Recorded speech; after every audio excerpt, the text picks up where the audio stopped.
दोस्तों, बॉलीवुड इंडस्ट्री में रेखा और अमिताभ बच्चन के अफेयर की तो खूब चर्चा रही है। एक वक्त ऐसा आया जब रेखा का नाम राज बब्बर से भी जोड़ा गया। एक खबर के अनुसार राज बब्बर और रेखा की कहानी तब शुरू हुई जब राज बब्बर की पत्नी स्मिता पाटले का निधन हुआ। ये वो वक्त था जब राज बब्बर पूरी तरीके से अकेले पड़ गए थे।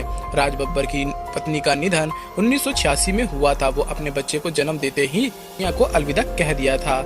इस गम को राज बब्बर नहीं भुला पा रहे थे। तभी राज बब्बर की जिंदगी में रेखा ने दस्तक दी। उस वक्त रेखा भी एक दर्द से गुजर रही थी। कहा जाता है कि उस वक्त रेखा और अमिताभ के बीच ब्रेकअप हुआ था। ऐसे में दो टूटे हुए दिल मिल गए। धीरे धीरे दोनों की मुलाकात बढ़ने लगी।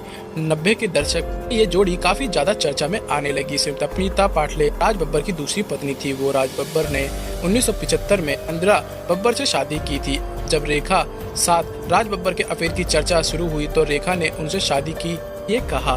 राज बब्बर उस समय शादी के लिए तैयार नहीं थे। वही इस बात पर रेखा ने उनसे कर ली। रिपोर्टर्स के मुताबिक रेखा को उस वक्त राज बब्बर ने कह दिया था कि वह अपनी पहली पत्नी के पास जाना चाहते हैं। ये सुनकर रेखा राज बब्बर से ज्यादा खफा हो गई। इस बात को सुनने के बाद रेखा राज के सामने से चली गई। उस वक्त उन्होंने चप्पल भी नहीं पहनी थी और वो वहाँ से भागकर सड़क पर आ गई और दौड़ते हुए घर जाने लगी। तो दोस्तों, आपको ये जानकारी कैसी लगी? अपनी राय हमें कमेंट बॉक्स में कमेंट करके जरूर बताएं। वीडियो अच्छी लगे तो इसे अपने दोस्तों के साथ शेयर करें। एंड तक हमारी वीडियो देखने के लिए आप सभी का धन्यवाद।